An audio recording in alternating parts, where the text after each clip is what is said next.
ये कहना गलत नहीं होगा कि सिंघम अगेन पूरे रोहित शेट्टी कॉप यूनिवर्स की सबसे घटिया फिल्म है। रामायण को अडॉप्ट करने का आइडिया बहुत पोटेंशियल रखता था, पर शेट्टी और उनकी राइटिंग टीम ने ये मौका पूरी तरह से गवा दिया। स्टोरी लाइन बिल्कुल भी मजबूत नहीं थी, डायलॉग्स भी कमजोर थे और एक्टर्स और पूरी क्रिएटिव टीम के लिए मुझे जेन्युइनली बुरा लगा, क्योंकि अगर रावण जैसे कैरेक्टर को सही तरीके से एग्जीक्यूट किया होता तो ये फिल्म बॉक्स ऑफिस पर रिकॉर्ड तोड़ सकती थी।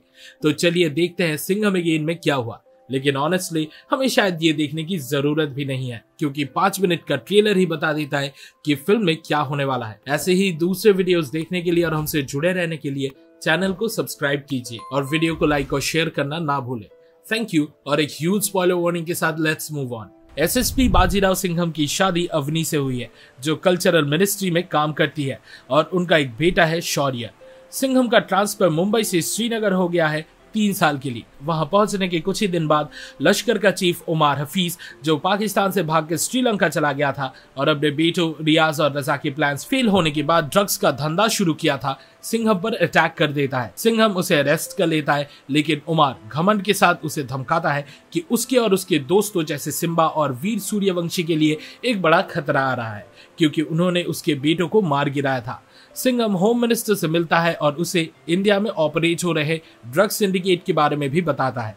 होम मिनिस्टर ये भी बताते हैं कि ड्रग्स श्रीलंका से तमिलनाडु के कोस्टल एरियाज तक भेजे जा रहे हैं और उमर ये पैसे इंडिया के खिलाफ इस्तेमाल करना चाहता है। इसी बात पर होम मिनिस्टर एक नई स्क्वाड शिव स्क्वाड का गठन करते हैं, जिसमें सिंघम को हेड बनाया जाता है और उसके कॉलीग्स दया और देविका भी इस टीम में शामिल होते हैं। पिछले रोहित शेट्टी के कॉप यूनिवर्स के फिल्म्स में हमने देखा था कि सिम्बा, सूर्यवंशी और सिंघम ने मिलकर उमर हफीज के बेटे को मार दिया था। मरने से पहले उमर के एक बेटे ने उसे धमकी दी थी कि उनके लोग उनका बदला लेने जरूर आएंगे। बाजीराव सिंघम ने इन धमकियों को इतना सीरियसली नहीं लिया, लेकिन शायद यही उसका सबसे बड़ा गलती था। उमर को कस्टडी में ले लिया गया और उसने सिंघम को कहा कि सिर्फ उसे अरेस्ट करने से कुछ भी नहीं होगा, क्योंकि बाहर ऐसे लोग हैं जो उसकी लेगेसी को आगे बढ़ाएंगे।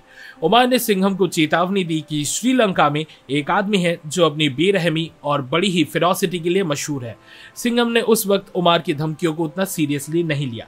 अवनी, सिंघम की वाइफ, कल्चरल मिनिस्ट्री में काम करती थी और पिछले घटना के 2 साल बाद एक प्रोजेक्ट लीड कर रही थी, जिसमें रामलीला यानी रामायण की कहानी को स्टेज पर परफॉर्म करवाया जाना था। प्रोजेक्ट का बजट काफी बड़ा था और परफॉर्मेंस के साथ साथ शो रनर्स ऑडियंस को कुछ हिस्टोरिकल लेसन्स भी देना चाहते थे। अवनी ने कहा कि ऐसे सबूत मिले हैं जो दिखाते हैं कि जो कुछ महर्षि वाल्मीकि जी ने रामायण में लिखा था वो असल में हुआ था और वो सिर्फ मिथकीय घटनाओं का हिस्सा नहीं था। इसी बीच सिंघम एक जहाज को तमिलनाडु की तरफ श्रीलंका से आते हुए पकड़ लेता है और कंटेनर्स में करोड़ों के ड्रग्स मिलते हैं।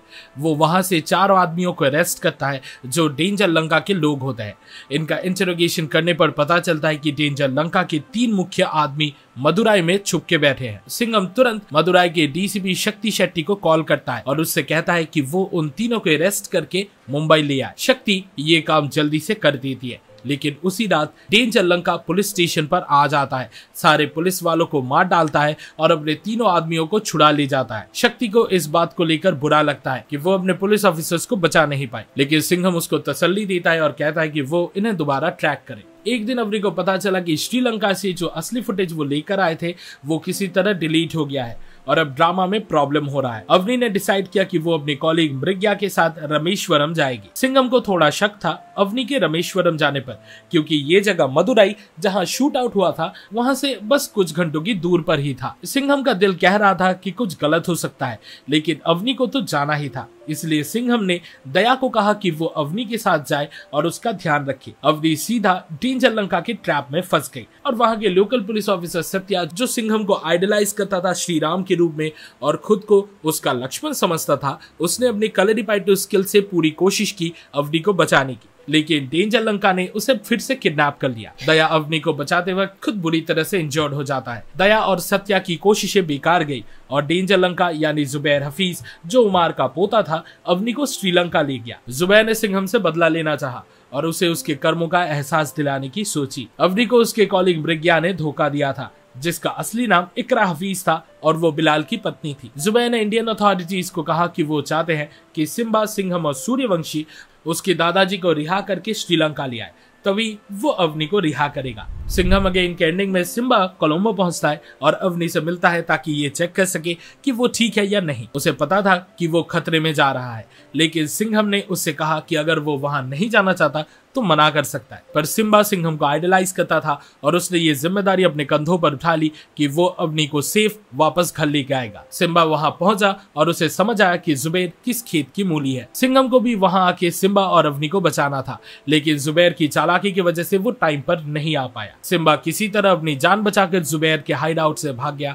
सिंघम आखिर में पहुंचता है और रियलाइज करता है कि उन्हें जुबैर की आर्मी को काउंटर करने के लिए एक बड़ी फोर्स की जरूरत होगी। सिंघम और सिम्बा जुबैर के कैद में होने के कारण इंडियन अथॉरिटीज के पास कोई और रास्ता नहीं बचा था सिवाय उमार को रिलीज करके श्रीलंका भेजने के। होम मिनिस्टर राज जयशंकर ने भी सोचा था कि शायद सिंघम अकेला ही काफी होगा, लेकिन ऐसा सच नहीं था। जुबैर इंतजार कर रहा था कि सूर्यवंशी आए, पर उसे ये नहीं पता था कि सिचुएशन उनके कंट्रोल से बाहर हो जाएगी जब ये तीनों मिलेंगे। सूर्यवंशी ने हेलीकॉप्टर पर धमाकेदार एंट्री मारी और जल्द ही सिंघम के कॉप फ्रेंड्स जैसे शक्ति और सत्या ने सिचुएशन को संभाल लिया। प्लान ये था कि जुबैर को मारना नहीं है बल्कि इंडिया एक्सट्राडिट करना है, पर उसके एरोगेंस ने उसे कुछ भी नहीं सिखाया। जुबैर ने लास्ट में भी सिंघम को मारने की कोशिश की और उसी वक्त सिंघम ने उसे श्रीलंका में ही खत्म कर दिया। जैसे ही इंडियन अथॉरिटीज को जुबैर के खत्म होने की न्यूज मिली, उमार को वापस इंडिया भेज दिया गया। सिंघम ने अपनी वाइफ को बचाया और अपने साथियों के साथ वापस इंडिया लौट गया।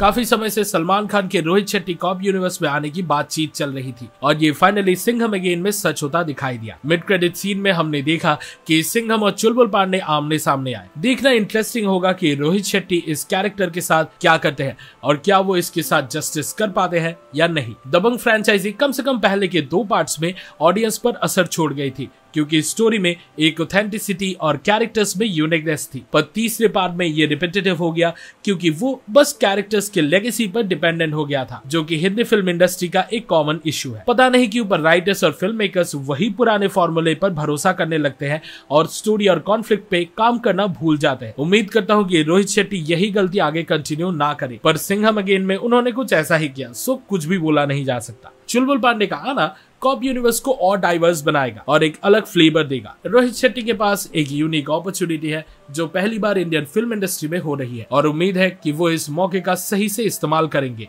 और फ्यूचर में अच्छी मासी एंटरटेनर्स हमें प्रोवाइड करेंगे।